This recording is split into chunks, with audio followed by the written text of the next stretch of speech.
विद्यार्थ्यांनी समोर येऊन आपलं मनोगत केलं ना, त्यांच्यासाठी एकदा जोरात टाळ्या परत होत्या. कारण खालून बोलणं प्रचंड सोपं असतं. जेव्हा इथं येतो ना आपण, तेव्हा भल्या भल्यांच्या छातीमध्ये कळ येते. आता मी इतके वर्ष बोलतो, पण तरी पण मला जेव्हा माहित होतं की आज मला बोलायचे बरेचसे विद्यार्थी माझ्या समोर असणार, काल रात्रीपासून मलाही थोडंसं टेन्शन येत होतं. कारण इथं आल्यानंतर आपण समोर बघतो, सगळे चेहरे आपल्याकडे बघतायत आणि मग आपल्याकडनं काही चुकी होणार नाही ना, हे प्रेशर, हे दडपण असतं. त्यामुळे ज्या विद्यार्थ्यांनी इथं येण्याची हिंमत केली ना, त्यांनाच सलामी. कारण इथं आल्यानंतर आता खरा तुमचा प्रवास सुरू झालाय. तर सर्वांना प्रथमतः व्यासपीठानं गोंधळ केला. प्रत्येक विद्यार्थी व्यासपीठ व्यासपीठ. तर व्यासपीठावर मी तुम्हाला सगळ्यांना एक सोपा मंत्र सांगतो, जो मी वापरतो.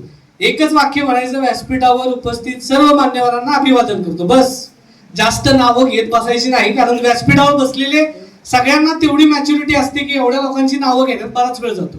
तर व्यासपीठावर उपस्थित सर्वच मान्यवर आणि ज्यांनी मला खऱ्या अर्थानं आजच्या कार्यक्रमाला बोलवलं, ते पाते साहेब, म्हणजे पंचायत समितीत माझा वेळ घेऊन ते आले आणि मला सांगितलं की शिरकुंभी युवा प्रतिष्ठान नावाचं आमचं प्रतिष्ठान आहे आणि आम्ही प्रत्येक वर्षी काहीतरी चांगले कार्यक्रम करतो. तर यावर्षी आम्हाला मुलांना मार्गदर्शन करण्यासाठी तुम्ही हवे आहात. आणि गायकवाड सरांना माहिती की मी अशा कार्यक्रमाची वाट बघत असतो. कारण रोजचं पंचायत समितीचं काम, वाद विवाद, मीटिंग, तंटे, ह्याच्यातनं मलाही कुठंतरी थोडा वेगळेपण, विद्यार्थ्यांशी संवाद, लोकांशी संवाद हे आवडतं. त्यामुळे मी त्यांना लगेच म्हटलो की कितीही मी बिझी असू द्या, मी येणार. आणि खरं सांगायचं झालं तर माझी आता इलेक्शन ड्युटी आहे, नगरपंचायतीच्या निवडणुका आहेत. आणि खरं तर मी आज फॉर्मल मध्ये येणं अपेक्षित आहे. तुमच्यातल्या किती लोकांना हा प्रश्न पडला मला माहित नाही की सर फॉर्मल मध्ये का नाही आले. तर का नाही आलो, तर माझं लग्न मे मध्ये झाले आणि लग्न झाल्यापासून, बायकोला इथं आणल्यापासून बायको माझ्या मागे लागलेली की गणपतीपुळेला जाऊया. पण गणपतीपुळेला जाणं काही 5 महिन्यात शक्य नाही झालं. तो मुहूर्त आज उजाडलाय. त्यामुळे आता इथून हा कार्यक्रम झाला की बायकोचे पाहुणे आलेले आहेत. बरं, बायकोच्या पाहुण्यांची विशेष काळजी घ्यावी लागते, त्याच्यामुळं ती आता इथं वेळणेश्वरला आलेली आहेत. हा कार्यक्रम झाला की मी तिथं जाऊन त्यांना तसंच गणपतीपुळेला घेऊन जाणार, म्हणून मी त्यातल्या त्यात जरा वेगळी कपडे घालून आलोय, नाहीतर मी फॉर्मल कपड्यात असतो. तर आता मेन मुद्द्यावर येतो की मी ज्या विषयासाठी इथं आलोय. माझ्या भाषणाचा इतिहास आहे की आजपर्यंत माझ्या भाषणात कोणी बोर झालेलं नाही.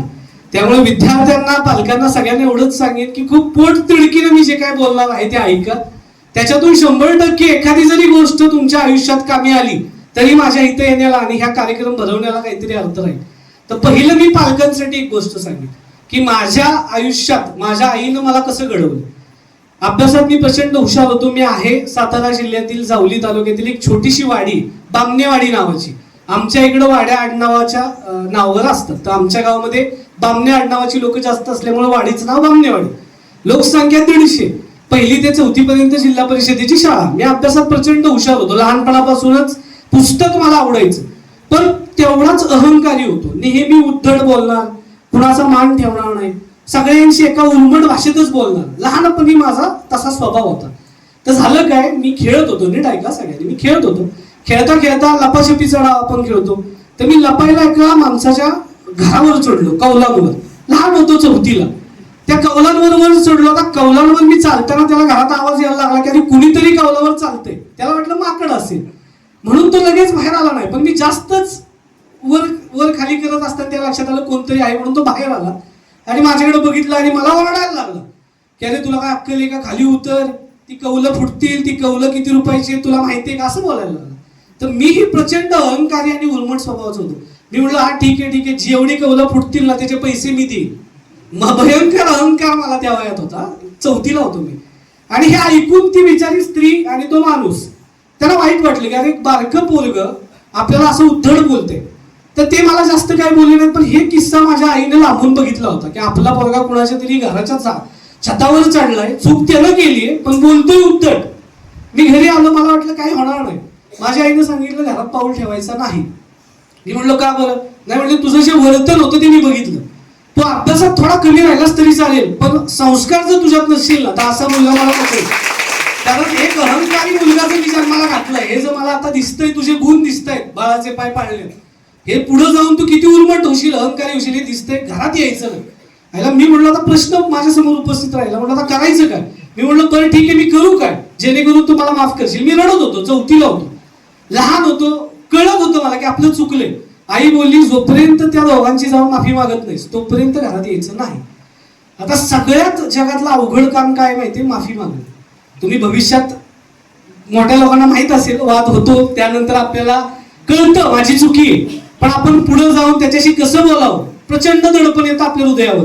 मित्रांमध्ये बऱ्याच वेळा भांडणं होतात, पण त्यावेळी आपण परत एकमेकांना जाऊन माफी मागून ती मैत्री चांगली करताना प्रचंड दडपण येतं. मी ठरवलं चला ठीक आहे जाऊया आपण, आणि मी गेलो. नशीब बघा काय होतं, जेव्हा हा किस्सा घडला तेव्हा ते दोघं, मी आणि माझ्या आई चौघच होतो, बाकी गाव नव्हतं. पण आता मात्र ती दोघं जाऊन अशा ठिकाणी बसलेली जिथं सगळंच गाव निवांत गप्पा मारत बसलेलं. म्हणजे माफी मागायला मला अशा ठिकाणी जायचं होतं जिथं गावातले 20-30-40 लोक गप्पा मारत बसले. त्यामुळे जायचो, बघायचो, माघारी यायचो. आणि म्हणलं माफी एवढ्या लोकांच्या पुढे कशी मागू? माघारी यायचो, आई म्हणायची अजिबात नाही, मी बघते तू काय करतोयस. जायचं, माफी मागायची. शेवटी रडायला एवढं आलं, रडत रडतच गेलो आणि त्या दोघांच्या पाया पडलो. त्यांनी तितक्याच प्रेमानं जवळ घेतला आणि म्हणले असू द्या, आमच्या नातवासारखं आहेस, काही काळजी नाही, परत चढशील ना तेव्हा सांगून चढ, काही काळजी नाही. म्हणजे त्यांचंही माझ्यावर तेवढंच प्रेम. आणि त्या दिवशी आयुष्यातला पहिला मला मोलाचा एक आयुष्याचा मंत्र कळाला की प्रत्येकाशी सन्मानानं वागायचं, कधीच उर्मटपणा अहंकारपणा आपल्यात येऊ द्यायचा नाही. कारण अहंकारपणा आला की माणसाची अधोगती सुरू झाली. त्यामुळे माझ्या आईसाठी टाळ्या होत्या की आज तुम्हाला जे काही मी दिसतोय ना ते माझ्या आईने. आता येतो मी भाषणाकडे, की हे भाषण कौशल्य कसं डेव्हलप झालं. मी हे किस्से सांगितलेले गायकवाड सरांना माहिती आहे, पण तरी परत सांगतो की आता ही मिशन लोकशाही मी तुमच्यासाठी आणली. एक स्पर्धा परीक्षा आहे, तालुक्यातली 3100 मुलं पेपर देणार आहेत, त्यातली फक्त 24च मुलं सिलेक्ट होणार आहेत. 12 मुलं मुंबईसाठी, 12 दिल्लीसाठी. तर अशीच आमच्या काळात सुद्धा 4थीला स्कॉलरशिपची परीक्षा असायची. आता कितवीला असते स्कॉलरशिप? 5वी आणि 8वी. आमच्या वेळी 4थीला आणि 7वीला असायची. नीट ऐका, म्हणजे इथं पोहोचेपर्यंत किती पराभव आणि किती अपयश मलाही मिळाली हे तुम्हाला कळू द्या. तर 4थीला स्कॉलरशिपचा प्रचंड मी अभ्यास करत होतो, कारण स्कॉलरशिप लागणं हे खूप भूषणाचं काम असायचं. आई वडिलांना खूप अभिमान वाटायचा की जाऊ, तालुक्यात 4च मुलांना स्कॉलरशिप लागली, त्यात आपला मुलगा. त्यामुळे प्रचंड अभ्यास करायचो. पण एक अवगुण अजून माझ्यात होता. एक अहंकाराचा अवगुण होता, तो आईनं अशा पद्धतीने मिटवला. दुसरा अवगुण होता अति आत्मविश्वास. मला असं वाटायचं माझ्या एवढं हुशारच कोणी नाही. मी प्रचंड अभ्यास करतोय, पुस्तकं वाचतोय, त्यामुळे माझ्या एवढं हुशार कोणीच नाहीये. कुठल्याही परीक्षेला जाताना एक वेगळाच ओव्हर कॉन्फिडन्स असायचा मला की काही नाही, सगळं येतंय मला, काही नाही, माझं होणारच आहे. आत्मविश्वास चांगला असतो, पण अतिचा आत्मविश्वास घातक असतो. कारण अतिचा आत्मविश्वास तुम्हाला तुमच्या चुका बघू देत नाही. तो नेहमीच तुमचं कौतुक करतो की तू भारी आहेस, तू भारी आहेस, तुला कोणाला घाबरायची गरज नाही, किंवा तुला सगळंच येते. पण ह्या जगात असा कुणी पुरुष नाही जो परफेक्ट आहे.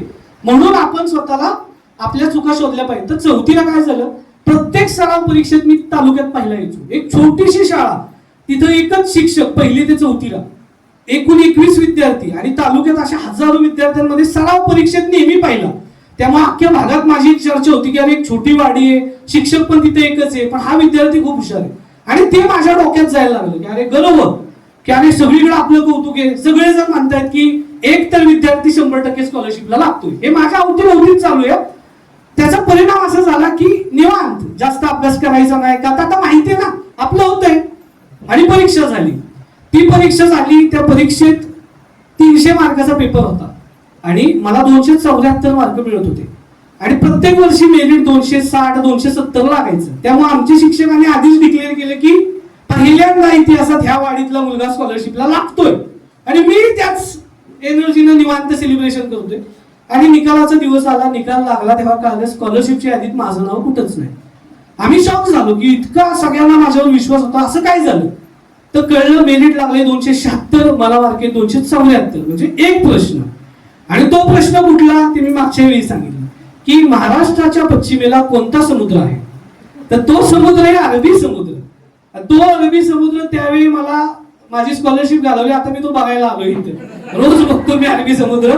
पण त्या अरबी समुद्रानं माझी स्कॉलरशिप गेली आणि दुसऱ्या एका मुलाला स्कॉलरशिप लागली. त्याचे प्रचंड सत्कार माझ्या समोर, रोज तो स्टेजवर, सगळ्या शाळेमध्ये तरी सत्कार, आणि मी खाली टाळ्या वाजवायचो. प्रचंड वाईट वाटायचं म्हणाला की आपण पण तिथं असायला पाहिजे होतं. पण एक अवगुण माझा की अति आत्मविश्वास आणि गर्व, त्याच्यामुळे माझी 4थीची स्कॉलरशिप गेली. मग आली आता 7वीची स्कॉलरशिप. तर 7वीला मी ठरवलं की आता काही होऊ द्या, आता कुठं कमी पडायचं नाही, आता पूर्ण अभ्यास करायचा. कारण मागाची चूक झाली ती परत करायची. वर्षभर परत पूर्ण भरपूर अभ्यास. सराव परीक्षेत मी पहिला आणि तो जो पोरगा होता ज्याला स्कॉलरशिप लागलेली तो दुसरा. आमच्या शाळेची एक तालुक्यात दहशत होती की ह्याच शाळेतली मुलं तालुक्यात पहिली येतात. परत तसंच झालं, मस्त छान वर्षभर माझं नाव सगळीकडं. 7वीची स्कॉलरशिपची परीक्षा झाली आणि निकाल लागेपर्यंत आम्ही 8वीला गेलो होतो. आणि 8वीला मी हायस्कूलला गेलो, म्हणजे आमच्या गावची शाळा सोडून लांब गेलो, जिथं 15, 20, 25 गावांची मुलं शिकायला यायची. तिथं गेल्यावर मला कळालं की जग मोठे आहे. पहिल्यांदा मला कळालं की जग मोठे. मग आपल्या शाळेपुरता आपण विचार करत होतो, आता तर 25 शाळेचे विद्यार्थी आले. तिथं गेलो, तिथेही माझा अभ्यास चांगला चालला होता आणि कळालं उद्या स्कॉलरशिपचा निकाल आहे.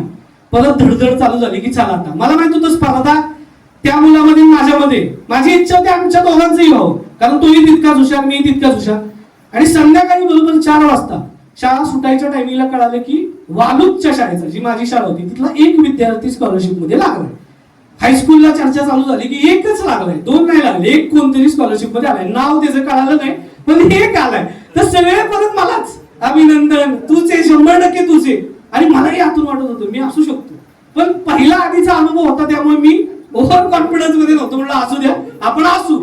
आणि शाळा सुटली 5 वाजता आणि तो आणि मी दोघेही सायकलवर निघालो. पण मी तशा पुढे गेलो, म्हणलो कसं पहिली आनंदाची बातमी आपण घेऊ, कारण आमच्या दोघात एकालाच लागली, एकाला लढायचे फिक्स आहे, दोघातल्या एकालाच लागली. त्याला मागे टाकून मी पुढे गेलो. गावाच्या एंट्रीला जसा पोहोचलो तशी एक लहान मुलगी पहिलीची ती आली आणि मला म्हटली, तू शेखर दादा का? तर म्हणलं हो. आणि म्हणे काय तू 1 मार्कानं स्कॉलरशिप घालवलीस? आणि जसं ती बोलली 1 मार्कानं स्कॉलरशिप घालवली, एवढं टेन्शन आलं. पण एक माणसाचा स्वभाव असतो, मी म्हणलो ही लहान आहे, हिचं कन्फ्युजन होत असेल, तिला शेखर आणि सूरज मधला फरक कळत नसेल असेल आपलं, म्हणून ते अशा म्हणजे मी स्वतःला समजवत पुढे पुढे गेलो. जसं जसं पुढे चाललोय गावातली सगळीच माणसं अरे काय 1 मार्कानं स्कॉलरशिप गेली, रडायला लागलो. कारण मला कळालं की जो पराभव माझा 4थीला झाला तोच परत 7वीला झाला. घरी आलो, माझी आई ताट हातात घेऊन उभी होती. मी हे का सांगतोय, तिला वाटलं माझ्या मुलाला यश मिळाले. मी रडत रडतच तिच्या पायात पडलो की आई ह्यावेळी पण मी ते समाधान तुम्हाला देऊ शकलो नाही. माझ्या आईच्या डोळ्यात अश्रू आले. तिने मला मिठीत घेतलं, म्हणजे असू दे, ही एक साधी स्पर्धा परीक्षा होती, आयुष्याची स्पर्धा अजून बाकी आहे, एवढा घाबरू नको, अजून बरंच पुढं बाकी आहे. मी हे का वेळोवेळी सांगतोय की पालक किती महत्वाचे. जेव्हा विद्यार्थी फेल होतो तेव्हा त्या पालकांनी त्याला ओरडणं, त्याला कमीपणाची जाणीव करून देणे, ह्याच्या विरुद्ध काही नाही, पुढच्या वर्षी तू अजून चांगलं करशील. आणि तिथं मला कळालं की बस आता झालं, भरपूर झालं, आता आपण कुठंच कमी पडायचं नाही, खूप अभ्यास करायचा आणि आपल्या आई वडिलांना जे दुःख आपण दिले 2 वेळा त्याला परत द्यायचं नाही. मग 8वी, 9वी, 10वी प्रचंड अभ्यास, 3 वर्ष माझा पहिला नंबर होता. आता त्याच्या मागची स्टोरी, आता मी बोलतोय, चांगलं बोलतोय ना, भाषण ऐकायला तुम्हाला बरं वाटतंय, हे मी कसं चांगलं बोलतोय ह्याच्या मागची स्टोरी आहे. एक शिक्षक काय करू शकतो, ह्या गावानं शिक्षकासाठी माझ्याशी भांडण केलं. हे गाव मला म्हटलं की तुम्ही जर तो शिक्षक नाही दिला तर आम्ही उपोषणाला बसू. एकदा तुमच्यासाठीच टाळ्या वाजवा की ह्या गावात तेवढे जागरूक लोक आहेत की त्यांना माहिती एक शिक्षक एका विद्यार्थ्याचं आयुष्य घडवतो. नीट ऐका, 8वीला हुशार, शाळेत पहिला नंबर, 9वीला हुशार, शाळेत पहिला नंबर. आता 9वीचा पहिला किस्सा आणि मग 10वीचा पहिला किस्सा. 9वीला काय झालं, तिथं होत्या 5 तुकड्या, जवळपास 200 मुलं एका वर्गात, प्रत्येक तुकडीत 50-50 मुलं, 40-40 मुलं, आणि त्यात मी सगळ्यात हुशार तुकडीचा हुशार मुलगा. 8वीला माझा 1 पहिला नंबर आला. 8वीला मला 80% मार्क होते, पण ज्याचा दुसरा नंबर होता त्याला 74% होते. म्हणजे 6% गॅप मला भारी वाटायचं की आपली स्पर्धा आता आपण कमी केली, आपण खूप पुढे गेलो निघून. 9वीला गेलो आणि अचानक आमच्या शाळेत एक पोरगी आली. आता तिच्याकडे बघूनच मला कळालं की ती हुशार आहे. काही काही लोकांकडे बघूनच आपल्याला ती हुशार दिसते. ती आली, तिच्या मागे तिचे आई वडील आले आणि अचानक मला कळालं की तिचे आई वडील शिक्षक आहेत आणि ते ह्याच शाळेत आले. म्हणजे आई वडील शिक्षक, त्यांची मुलगी पण शाळेतच, आई वडील पण शाळेतच. आईला म्हणलं आपला पहिला नंबर गेला, कारण वडीलच आई शिक्षक असल्यामुळं आणि पोरगी हुशार असल्यामुळे आपला कुठला पहिला नंबर येतोय, टेन्शन आलं. आईला म्हणलं असं नाही चालणार, आपल्याला अभ्यास केला पाहिजे. प्रचंड अभ्यास केला 9वीला, भरपूर अभ्यास. आणि रिझल्टच्या 4 दिवस आधी जे आमचे वर्ग शिक्षक होते त्यांचं माझ्यावर खूप प्रेम होतं, कारण त्यांना काय वाटायचं की ह्या मुलीचे आई वडील शिक्षक आहेत, म्हणजे हिला ऑलरेडीच ऍडव्हान्टेज आहे. आणि हा बिचारा, माझे वडील 10वी नापास, आईचं 10वीलाच लग्न झालेलं, ह्याच्या घरी कोणी शिकलेलं नाहीये, त्यामुळे ह्याचा पहिला नंबर यावा त्यांना नेहमी वाटायचं. त्यामुळे ते नेहमी मला सांगायचे विला अभ्यास कर, तू हुशार आहेस. आणि अचानक काय झालं, रिझल्टच्या 4 दिवस आधी ते माझ्याशी नीट वागेनाच. मी शाळेत गेलो की माझी वाकडच बोलतायत, नीट बोलायलाच तयार नाहीत. मी काय विचार केला, 100% आपला दुसरा नंबर आलाय, कारण निकाल सरांकडे असणार आहे, तो 1 मेला देतील, पण त्याच्या आधीच त्यांना कळाले की ह्याचा दुसरा नंबर आहे. त्यामुळे सर माझ्याशी वाकडं वागतायत. त्यांना राग आलाय माझा, का तर त्यांची इच्छा असेल की ह्याचा पहिला नंबर यावा, आला दुसरा, म्हणून मी आधीच रडायला सुरुवात केली. मी रडायचो भरपूर, 9वीलाच रडायला लागलो. मित्र माझे समजत आहेत मला, अरे असू दे, कुठं निकाल लागलाय अजून, तू कशाला निगेटिव्ह झालाय. म्हटलं माझा इतिहास बेकार आहे, माझा इतिहास प्रत्येक वेळी मेन परीक्षेत जाऊन मी मागे राहतो. मी मलाची तयारी करून गेलो निकालाच्या दिवशी 1 मेला गेलो वर्गात. माझा अनुक्रमांक 4, मला निकाल हातात आला. आता अनुक्रमांकानुसार रोल नंबरनुसार निकाल देत होते. 4था नंबर माझा. मला 84% होते. 8वीला 80%, 9वीला 84%. मला वाटलं ठीक आहे, आपण प्रगती केली. मागच्या वर्षी 80% होता, आता 84%. मला वाटलं ठीक आहे, जाऊ द्या, दुसरा नंबर आला असला तरी आपण ठीक केलं. बाहेर आलो, पहिला तिथंच थांबलो. म्हणलं हिचा पण निकाल बघावा ना, काय हिला मार्क आहेत. बरं, ही उशिरा शाळेत आल्यामुळे हिचा रोल नंबर शेवटचा, म्हणजे प्रत्येक पोराचा निकाल बघेपर्यंत मी तिथं थांबलो. हे शिक्षकांनी बघितलं, ते म्हणजे बिलारे बाहेर हो, तुझा निकाल घेतलायस ना तू. मी म्हणलं असू नये, नाही बाहेर हो, थांबायचं नाही. तिथं तर कन्फर्मच झालं, म्हणलं आपला दुसराच आहे, का तर थांबून पण दिला आपल्याला. बाहेर आलो, एका साईडला शांत उभा होतो, डोळ्यात पाणी आलंच होतं. शेवटचा तिने रिझल्ट हातात घेतला, ती पटकन निघून गेली.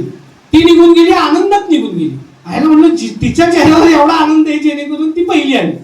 सर बाहेर आले, सरांपाशी गेलो, रडतच सरांना म्हटलं, सर पहिला नंबर कुणाचा आलाय. तर त्यांनी असा जोरात फटका माझ्या पाठात मारला. म्हणजे पहिला नंबर तुझाच आलाय.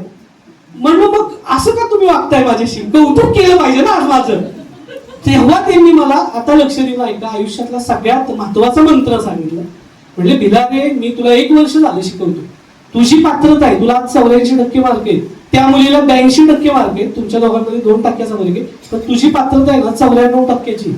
आणि मला त्याचा राग जास्त आहे की माझा हा विद्यार्थी 94% पाडणारा विद्यार्थी 84% घेऊन खुश आहे.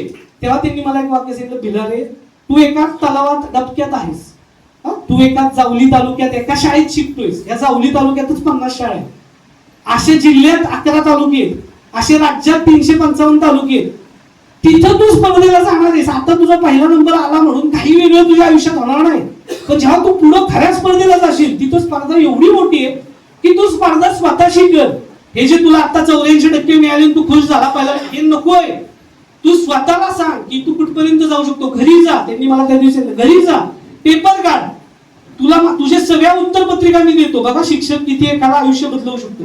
त्या दिवशी मला माझ्या सगळ्या उत्तरपत्रिका हातात दिल्या. घरी जायचं म्हणले 2 दिवस प्रॉपर बघायचं की तुझे 1-1 मार्क 2-2 मार्क कुठे गेले, जी तू घालवू शकला नसतास. मला आठवते, मी घरी आलो, येताना पेपरचा गट्टा घेऊन आलो.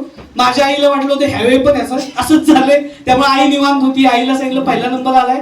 आई म्हणली हे काय घेऊन आलाय. म्हणलं सरांनी सांगितलं बघ तुला 84 का पडले, 94 का नाही पडले. मी 2 दिवस पेपर बघितला, मला कळलं खरंच की माझ्या छोट्या चुका आहेत. अक्षर नीट काढत नाहीये, व्यवस्थित डायग्राम काढत नाहीये, हातातले मार्क घालवले.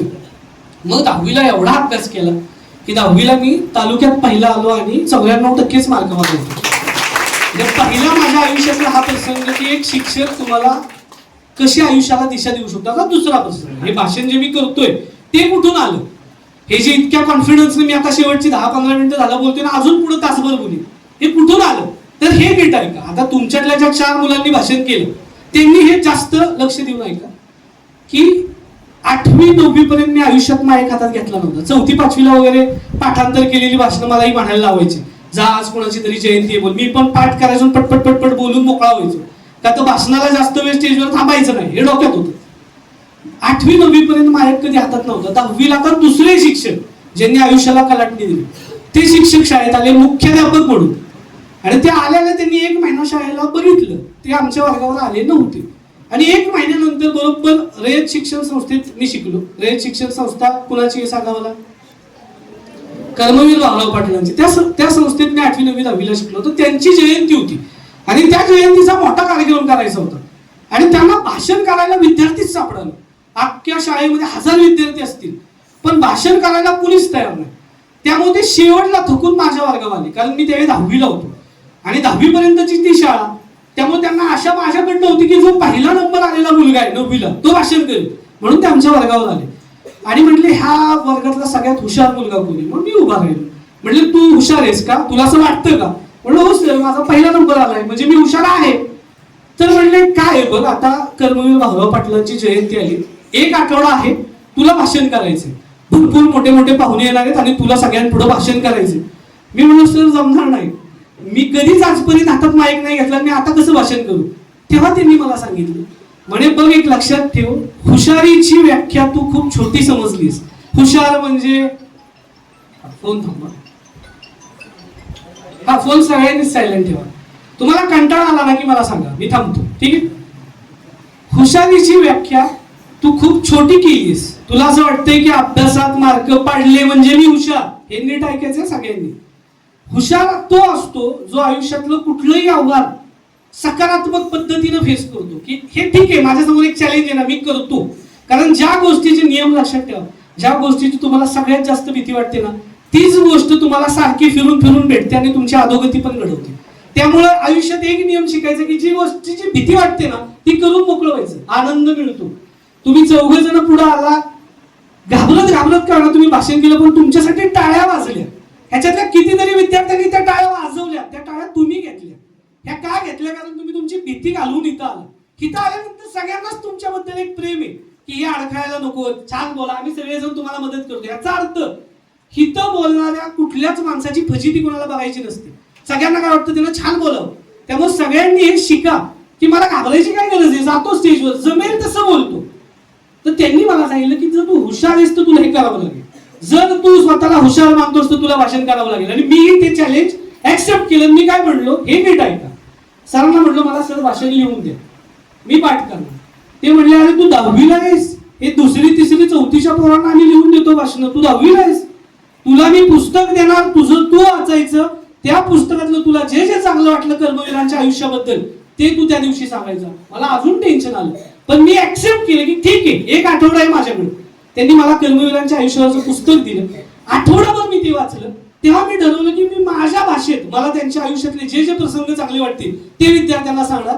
आणि ते माझ्या आयुष्यातलं पहिलं भाषण होतं जे मी पुस्तक काही न वाचता बोललो. आणि त्या भाषणापासून आजपर्यंत हा माईक माझ्या हातात आहे. आणि ह्या बोलण्यामुळेच, म्हणजे माझं बोलणं, ह्या बोलण्यामुळे लोक माझ्यावर जास्त प्रेम करतात आणि माझी एक वेगळी ओळख तयार झाली.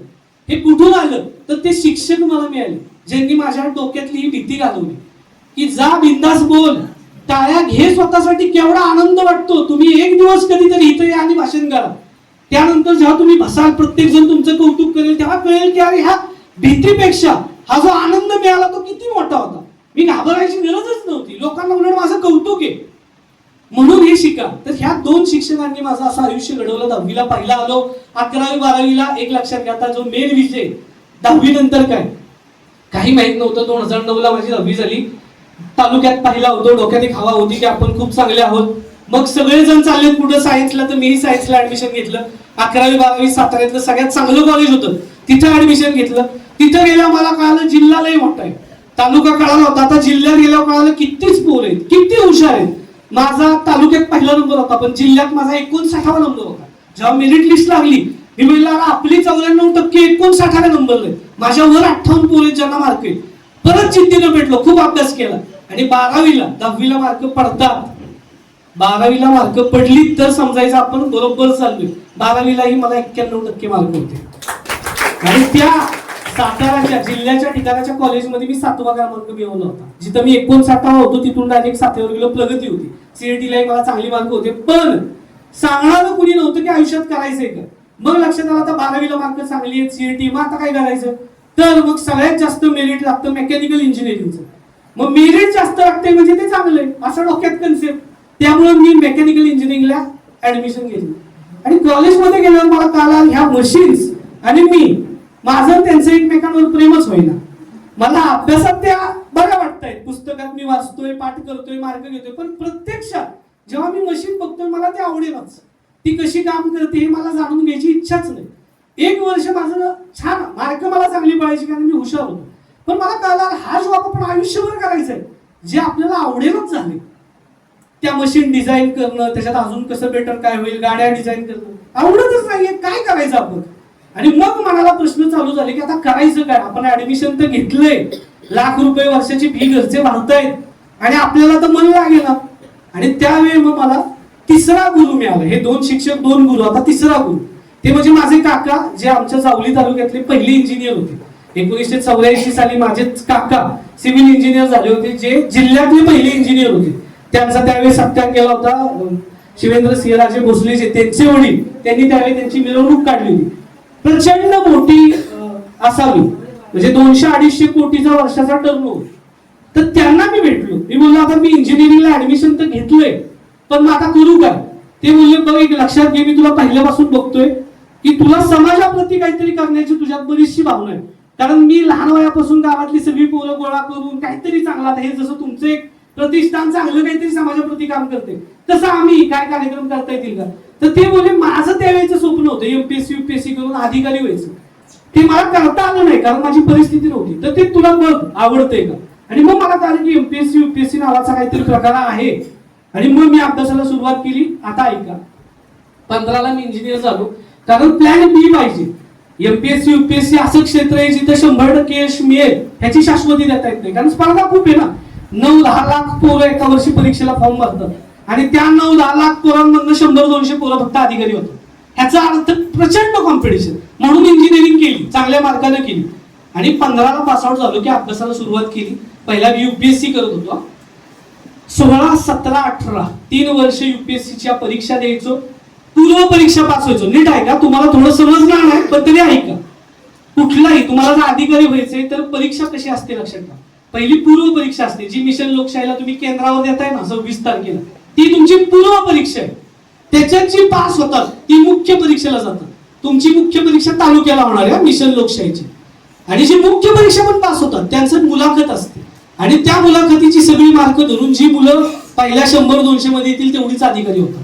आणि ह्याच्यात तुम्ही कुठेही फेल झाला तरी सुरुवात पहिल्यापासून, परत पूर्व मुख्य मुलाखत. 3 वर्ष मी पूर्व परीक्षा पास व्हायचो, मुख्यला अडकायचो. 3 वर्ष गेले, अभ्यास चालू आहे, यश मिळेना. घरच्यांचा विश्वास कमी व्हायला लागला. माझ्या वडिलांना समाजातील बाकीचे लोक येऊन सांगायला लागले की नाही आता होणार, 3 वर्ष झाली पोरगा अभ्यास करते, आता होणार नाही, त्याला कुठेतरी कामाला लावा. आणि माझं लव्ह मॅरेज, आता हे सांगू नये खरं लहान पोरं आहेत, पण म्हणजे मी शाळेत होतो 10वीला तेव्हा माझी बायको 8वीला होती, तिलाही घरात आणायची होती. आमचं प्रेम तेव्हाच, घरच्यांनी मला त्यावेळी सहकार्य केलेलं. त्यामुळे माझ्या वडिलांना सगळे म्हणायचे अरे हा प्रेमात पडलाय आणि हा अभ्यास पण केल्यासारखं करतोय, परीक्षेतही पास व्हायला, ह्याचा बंद करा अभ्यास, ह्याला आता कामाला लावा. आणि हे चर्चा मला ऐकायला यायच्या, वाईट वाटायचं. पण परत माझ्या आई यायची, म्हणायची काही होऊ द्या, मी माझ्या दागिने घाण ठेवीन पण त्याला शिकवणार, त्याला अजून किती वर्ष अभ्यास करायचा आहे करू द्या, कारण त्याला हिथून मला त्याचं स्वप्न आहे ना ते त्याला करू द्या, काही होत नाही. म्हणून माझी आई माझ्या मागे उभी राहायची. मग 18ला पहिल्यांदा मी यूपीएससीची दुसरी एक परीक्षा असते. हा किस्सा आजपर्यंत तालुक्यात मी कधीच सांगितला नव्हता. ही पहिली वेळ, माझी भाषण हे 25वा असेल तालुक्यात, पण पहिल्यांदा हा किस्सा मी ह्या तालुक्यात सांगतो.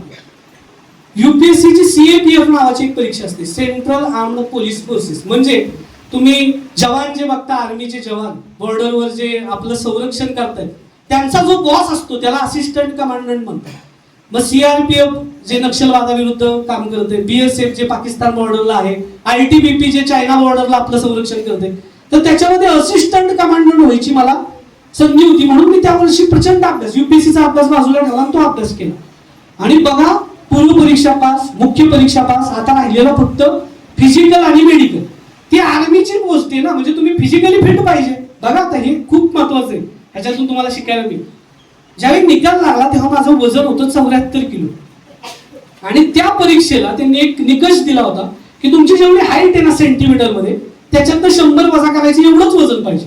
तर माझी हाईट 165 सेंटीमीटर, मग माझं वजन किती पाहिजे? 65 किलो, 100 सेंटीमीटर वजन. आता 65 किलो आहे मी 74 किलोचं, राहिले 2च महिने, 9 किलो वजन कमी करायचे तरच मला ही पोस्ट मिळणार आहे. सगळेजण म्हणले शक्य नाही, 9 किलो कसे कमी होतील? व्यायाम ही करायचो पहिल्यापासून, पण वजन कमी करावं म्हणून नाही. मी ठरवलं शक्य आहे, प्रयत्न तर करू. एक वाक्य वाचलं मी बसल्या बसल्या आपल्या शाळेमध्ये की कार्य संपन्न हो किंवा न हो, किंवा कार्य केल्यानंतर त्याचं फळ मिळो किंवा न मिळो, पण प्रयत्न करण्यात आपण कुठं कमी पडायचं नाही. बसलेलो तिथं वर तुम्ही लिहिलेलं आहे वाक्य. आपल्या हातात काय, काम करूया. निकालाचा विचार आपण कशाला करायचा? 2 महिने आपल्याकडे, प्रयत्न करूया. म्हणून मी 2 महिने एवढी मेहनत घेतली. मी आज सांगतो तुम्हाला, 2 महिने मी चपाती भात काही खाल्लं नव्हतं, फक्त उकडलेली अंडी, उकडलेल्या भाज्या आणि नुसतं लिंबू पाणी, सरबत, म्हणजे आपलं मध टाकलेलं पाणी आणि व्यायाम 2 टाइम पाळायला, सकाळी संध्याकाळची. ज्या दिवशी मी तिथं फिजिकलला गेलो आणि वजन काट्यावर उभा राहिलो तेव्हा माझं वजन 63 किलो होतं. 74 किलोचा मी 65चं व्हायचं होतं झालो. आता मी 79 किलोचा आहे. आता माझ्याकडे बघून तुम्हाला ते पटणार नाही कारण वजन परत वाढलं ना. पण तो फोटो मी टाकीन यांना नंतर कधीतरी दाखवा की तेव्हा मी किती लहान झालेलो. जेव्हा मी घरी आलो ना, मी कुणालाच सांगितलं नव्हतं, मी पुण्यात होतो.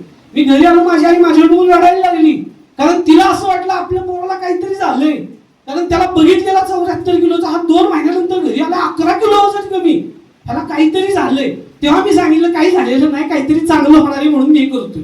आणि त्या निमित्तानं मला कळालं की अशक्य काहीच नाही रे, माझ्या मनाने ऍक्सेप्ट केलं ना मी करू शकतो म्हणून ते झालं. आणि बघा वजन काट्यावर उभा राहिलो, त्यांनी 63 किलो वजन नोट केलं. आता हाईट मोजायला गेली. बघा आयुष्यात ट्रॅजेडीज किती होते.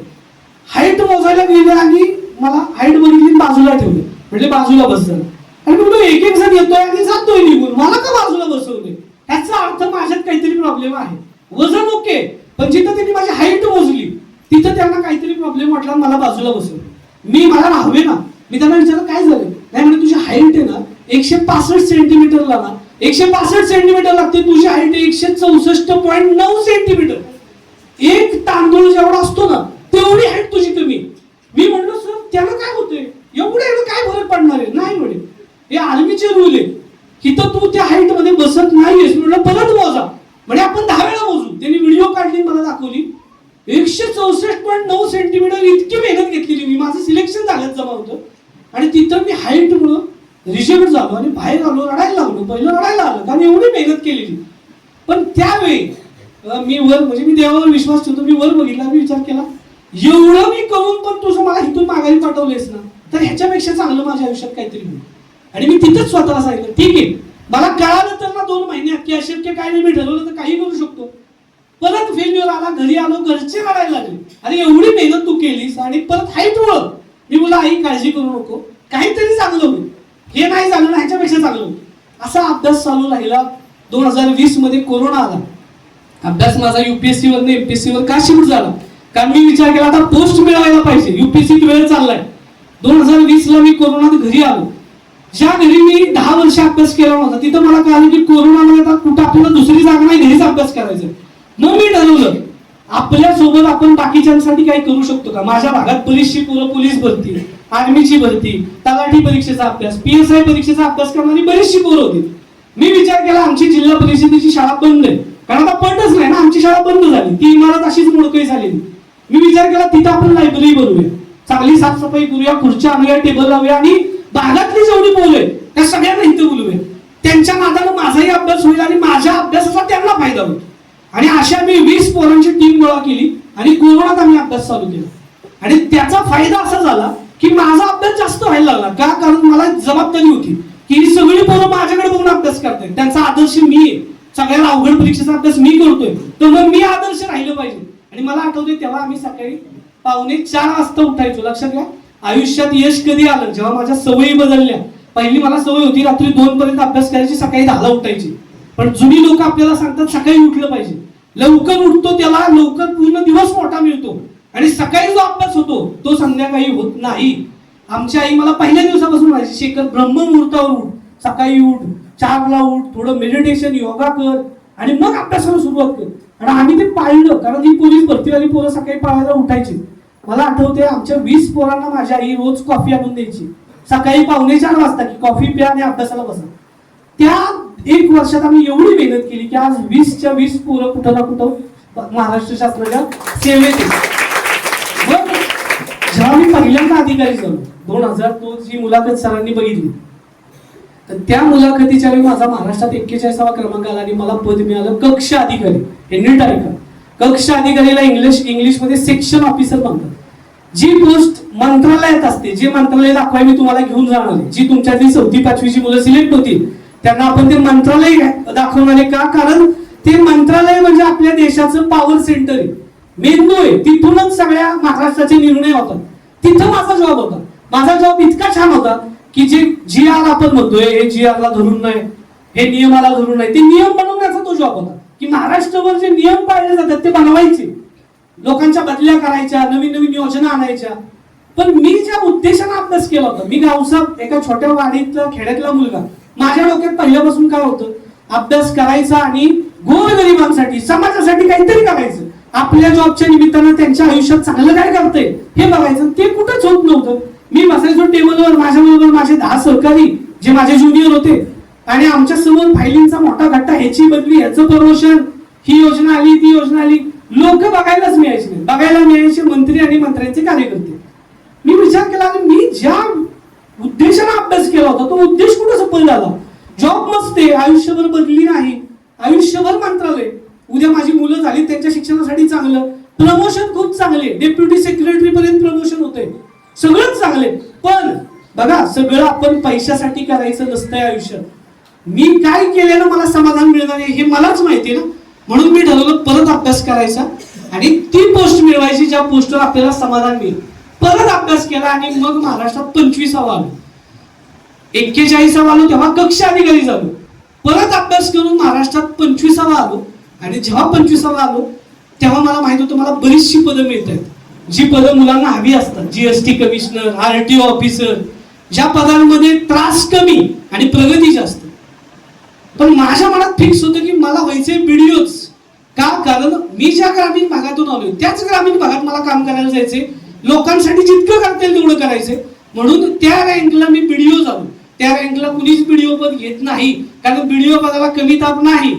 रोज भांडणे येत, रोज तुमचे तक्रारी येत. एक शिरगावचं कौतुक ह्यासाठी करतो की आजपर्यंत एकही तक्रार अर्ज आलेला नाही. त्याचं कौतुक ह्यासाठी करतो की त्या गावात जेव्हा पण आलो तेव्हा काहीतरी चांगल्यासाठी आलो, वाद मिटवायला आलो नाही. तर ही संस्कृती जपा, कारण तिकडं ज्या ज्या गावांना मी भेटी दिल्या तिथं काही ना काही तक्रारी आहेत, म्हणून मला जावं लागतंय तक्रारी. इथं मी आधी एकदा शाळा बघायला आलो आणि आज या चांगल्या कार्यक्रमासाठी आलो. आणि अजून एक मी आता आमच्या इथं भाऊ बसलेत, देवकाते भाऊ, तर त्यांचं कौतुक ह्यासाठी करतो की ह्या शीर गावाचा तालुक्यामध्ये 15 वित्त आयोग नावाचा प्रकार आहे, ज्याच्यामध्ये आपल्याला खर्च करायचा असतो गावाच्या विकासासाठी. तर सगळ्यात जास्त खर्च टक्केवारी आपल्या गावाचा. तर हे देवकाते भाऊचं आमच्या खूप चांगलं काम आहे. एक चांगले ग्रामपंचायत अधिकारी तुम्हाला मिळेल. तर आता मेन विषयावर येतो, व्हिडिओ झालो. ज्या मुंबईची मला आवड नव्हती, मी मुंबईला गेलो, ते मंत्रालय, ती रेल्वे, गर्दी, गोंधळ, शांतता नाही. परत माझं नशीब असं की मला व्हिडिओ होऊन पण ठाण्यात जिल्हा मिळाला. आणि ठाण्यात परत गेलो, परत विचार केला इथूनच पळालो होतो मी, परत इथं आलो. तिथं मला अंबरनाथ तालुका दिला. तिथं 27 गावं होती, फक्त 27. तिथं कोणच यायचं नाही ऑफिसला. मी वाट बघायचो लोक येतील माझ्याशी चर्चा केली, पण मुंबईला कोणाला वेळच नाही ना, सगळे पळतायत. मग ठरवलं की इथंही आपल्याला थांबायचं नाही. मग कुठं जायचं? तर मग माझ्याच बॅचचे मित्र सीओ आहेत, ते मुख्याधिकारी, ते गुहागर नगरपंचायतीचे मुख्याधिकारी. तर ते ऑगस्टलाच इथं आले होते मागच्या वर्षी. तर त्यांचे मी रोज फोटो बघायचो. समुद्र किनारी निवांत बसलेत, कुठं आंब्याच्या बागेत, सुपारीच्या बागेत, नारळाच्या बागेत, लोक काजू आणून देत आहेत आणि मी इकडे ट्रेन मध्ये मरतोय. हे काय आहे, आपण कुठं आयुष्यात अडकलो. मग मी त्यांच्याशी फोनवर बोलायचो. ते म्हणायचे खूप चांगले, कोकणची लोक साधी भोळी, प्रेमळ, खूप चांगले, बघ यायचं असेल तुला इथं तर रिक्त आहे पण. आणि मग मी निश्चय केला की आता आपण खऱ्या अर्थानं प्रशासकीय आपल्या कारकिर्दीची सुरुवात गुहागरपासून करायची. आणि मी प्रयत्न करून 27 जानेवारीला या तालुक्यात आलो आणि शेवटचे 8-9 महिने मला वाटतं मी चांगलं काम करतोय, ज्याच्यामुळे लोक प्रेम करतायत. तसंच बघितलं तर आम्ही फक्त 6 महिन्यासाठी या तालुक्यात आलोय, ते सुद्धा आणि मी सुद्धा. आमचा 3 ऑक्टोबरला आमचा काळ इथला संपलाय. फक्त आता इलेक्शन असल्यामुळे आम्हाला अजून ऑर्डर आलेली नाही, पण आम्ही दोघेही प्रयत्न करणार की आम्हाला इथंच थांबायचं. आणि तुमची इच्छा असेल मला वाटतं आणि इथं थांबावं, का तर इथं खूप काही करण्यासारखं आहे. तुम्ही लोक खूप प्रेमळ आहात आणि एक जीव लागलाय हा गुहागरवर, कारण इथं मला खूप गोष्टी मिळाल्या. आता येतो मी दुसऱ्या गोष्टीकडे की मिशन लोकशाहीने का आणलं. तर अभ्यास करताना मला कळालं की जेव्हा मी अधिकारी झालो तेव्हा मला दिल्लीला घेऊन गेले अभ्यास दौरा. आणि ती दिल्ली बघितल्यावर मला कळालं की अरे दिल्ली किती मोठी आणि दिल्लीला किती पॉवरफुल लोक बसतात. जेव्हा मी लोकसभेत गेलो, राज्यसभेत गेलो, तेव्हा मला इथं पंतप्रधान उभे राहतात. देशाचे पंतप्रधान इथून देशाला आदेश करतात. राष्ट्रपती भवन बघितलं, इथं सगळ्यांना पद्मश्री, पद्मभूषण, पद्मविभूषण, भारतरत्न पुरस्कार दिले जातात. मला कळालं अरे ही बघायला मला 30 वर्ष गेली. प्रचंड अभ्यास केला मी, तेव्हा मी इथं आलो. आपल्यातले कितीतरी लोक तिथं कधीच जाणार नाही. बरं, 26 जानेवारीची परेड तुम्ही टीव्हीवर तरी बघितली असेल. टीव्हीवर जेव्हा आपण बघतो एक एक एक एक पथक आपल्या समोर त्यांचं दाखवून पुढे जातं, शेवटला विमानं येतात, हेलिकॉप्टर येतात, बाहेरच्या कुठला तरी देशाचा पंतप्रधान आपल्याला हात करत जातो, ते मी दिल्लीला बघितलं. मी विचार केला, हे बघण्यात माझं आयुष्य अर्ध गेलं निघून. माझ्या आई वडिलांनी कधीच बघितलं नाही, माझ्या बाकी मित्रांनी बघितलं नाही, मी अधिकारी झालो म्हणून बघितलं. पण मी बघितल्यामुळे माझे विचार मोठे झाले. मला कळलं अजून मोठं व्हायचे, एवढ्याच समाधानी राहायचं, आपल्याला इथे यायचे, दिल्लीत पोहोचायचे. आणि मग ही गोष्ट जी मला मिळाली ती माझ्या जिल्हा परिषदेच्या मुलांना मिळू शकते का, म्हणून हा विचार डोक्यात आला आणि ही मिशन लोकशाही आली. आज अभिमान वाटतो मला सांगायला की महाराष्ट्रात कुठंच आपल्यासारखं हे अभियान राबवलं जात नाही. हा जिल्हा परिषद आपली मिशन विज्ञान राबवते, अभिमानच आहे. त्याच्यातून मुलांना आपण इस्रोला आणि नासाला पाठवलं. त्या धर्तीवर आपली मिशन लोकशाही. संविधानाला 75 वर्ष पूर्ण झाली. संविधान म्हणजे देशाचा मूळ कायदा, त्याच्यावरच सगळं चाललंय. आणि तो कायदा तुम्ही वाचताय, थोडा थोडा का आहे ना तुम्हाला कळालाय. तुम्ही समाज सुधारक वाचताय. मी असा का, मी अभ्यास करताना समाज सुधारक परीक्षेसाठी नाही वाचले. मला कळालं की ते समाज सुधारक ज्या अर्थी अभ्यासात दिलेत तर अपेक्षित आहे की मी त्यांच्या आयुष्यातून काहीतरी शिकावं, त्यांच्या आयुष्यातून मला काहीतरी शिकवणी मिळावी ज्याच्यामुळे माझं आयुष्य चांगलं होईल. मी स्वार्थी वैयक्तिक माझी प्रगती एवढं आयुष्य छोटं बघू नये. माझ्या बरोबर माझं समाजाला पण काहीतरी दिले, माझ्या मातीसाठी माझ्या लोकांसाठी मला काहीतरी करायचे. आणि म्हणून हे जे समाज सुधारक, रत्नागिरी रत्नांची भूमी, बरेचसे मोठे समाज सुधारक ह्या भूमीने दिले जे आपल्याला अभ्यासात वाचायला मिळत नाहीत. आज गोपाळ कृष्ण गोखले तुम्ही वाचताय का? कुठं झाला जन्म सांगा मला? कुठं झाला? कोथरूडला झाला. कुठे कोथरूड? आपल्या बाजूला. आणि कोण होते गोपाळ कृष्ण गोखले? कुणाचे गुरु? महात्मा गांधींनी त्यांना गुरु मानलं. महात्मा गांधींना देश काय म्हणतो? राष्ट्रपिता, राष्ट्राचे पिता महात्मा गांधी, त्यांचे गुरु गोपाळ कृष्ण गोखले. त्यांचा जन्म गुहागर तालुक्यातील कोथरूड येथे. आणि एवढं मोठं व्यक्तिमत्व आपल्या मातीतून देशाला गेलं. जेव्हा गोपाळ कृष्ण गोखले, तुमच्या अभ्यासातलंच वाक्य, जेव्हा गोपाळ कृष्ण गोखले अर्थशास्त्रावर बोलायचे तेव्हा एडवर्ड बेकर काय म्हटला होता सांगा? कुणी अभ्यास केला? टाळ्या बोलूया हिच्यासाठी. खूप छान. एडवर्ड बेकर म्हटला होता, इंग्रज कृष्ण गोखलेंचा अभ्यास एवढा आहे की आज त्यांना आपण अर्थमंत्री बनवू शकतो देशाचे. आणि ज्या लॉर्ड कर्झनची तुलना कुणाशी केलेली गोखलेंनी? औरंगजेबाशी. तो लॉर्ड कर्झन काय म्हटला होता गोखलेंबद्दल?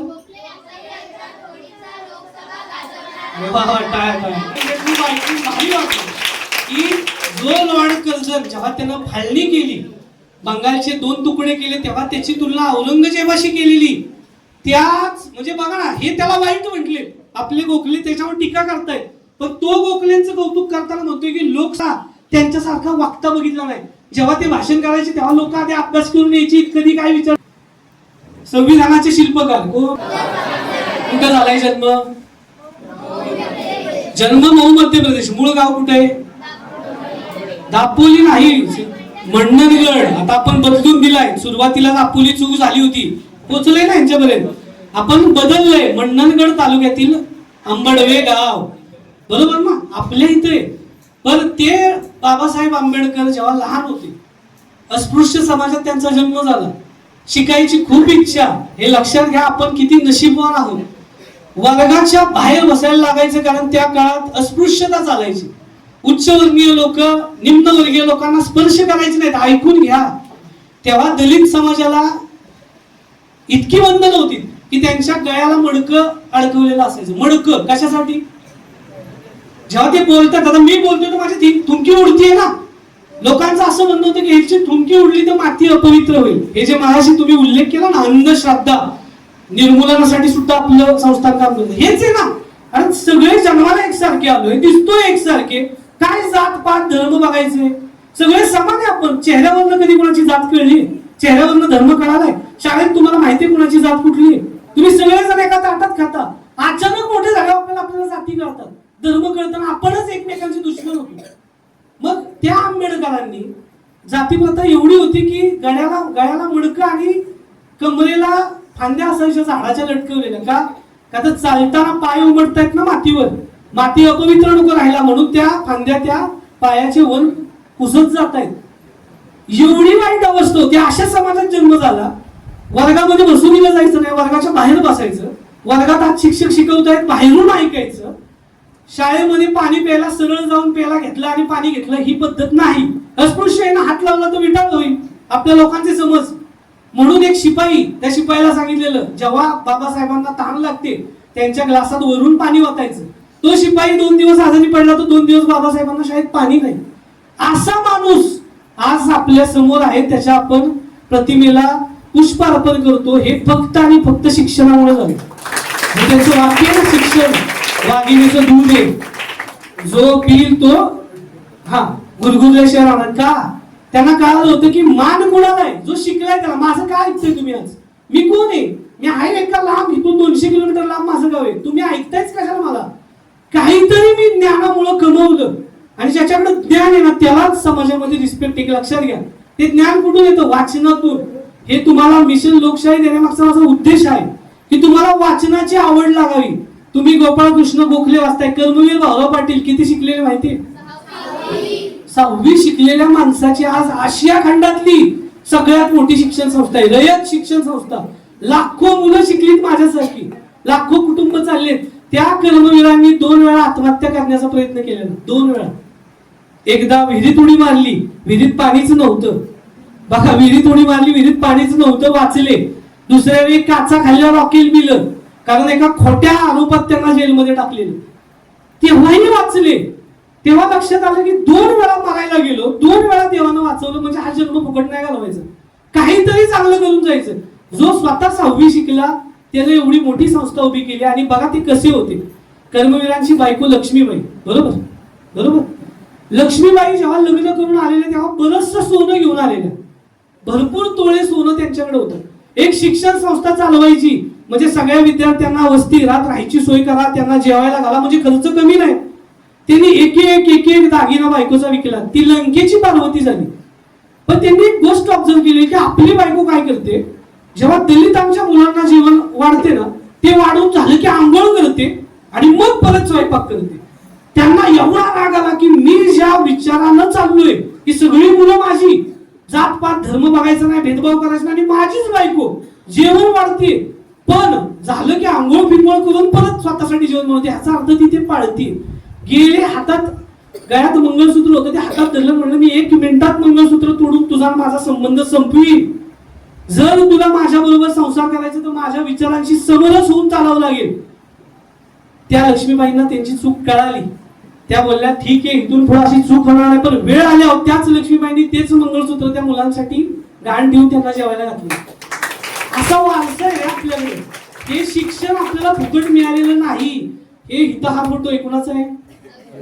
कोण आहे? सावित्रीबाई फुले, भारतातील पहिल्या महिला शिक्षिका आणि महिला मुख्याध्यापक. वयाच्या 11व्या वर्षी लग्न झालं. पुस्तक बघितलं नव्हतं, अक्षर ओळख नव्हती.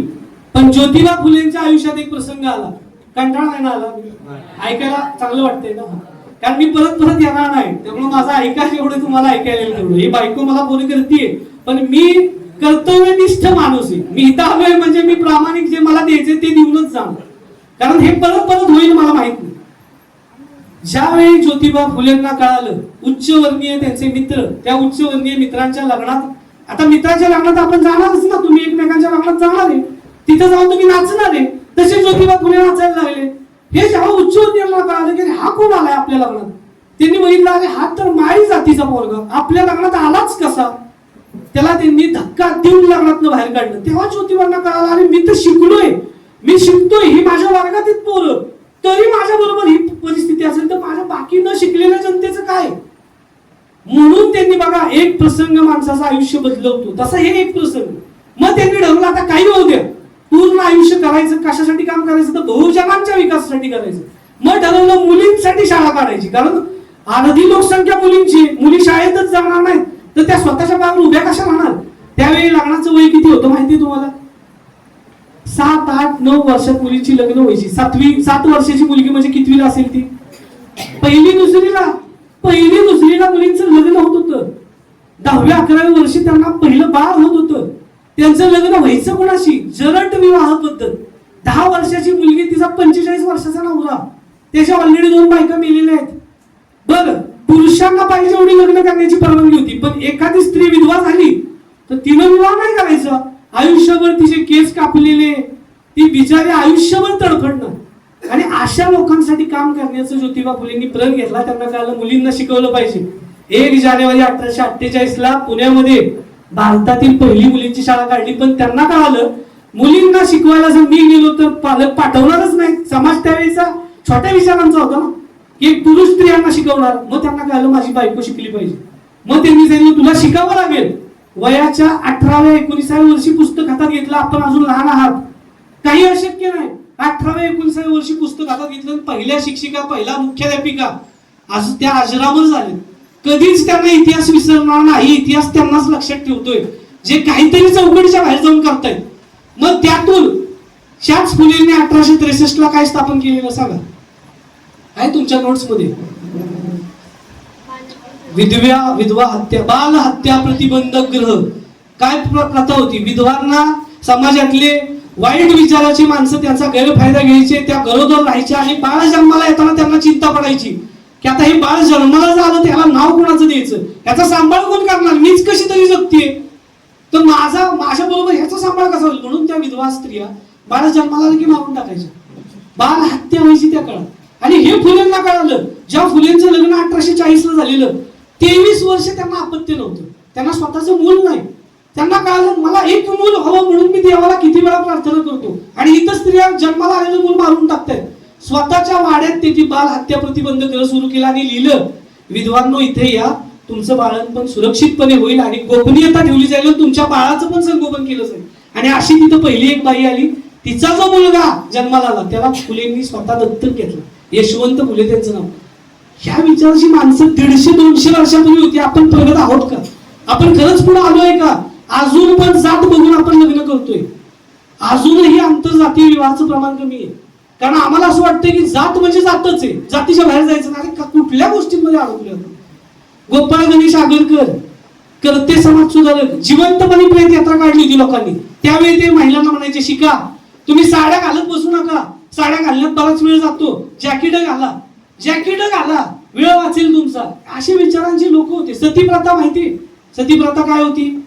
आपण म्हणतो ना 7 जन्माचं साथी, एक जन्म नाही लग्न केलं, 7 जन्म सोबत. आता मला सांगा नवरा पहिला मेला, लवकर मेला, तर मग बायको नाही त्यावेळी मेली तरच ती 7 जन्माची साथ होईल ना. ह्या विचाराने लोक सती प्रथा चालवत होते. नवरा मेला की तिच्या चितेत जिवंत बायकोला जाळत होते. विचार करा तुम्ही, आपण किती पुढे आलोय.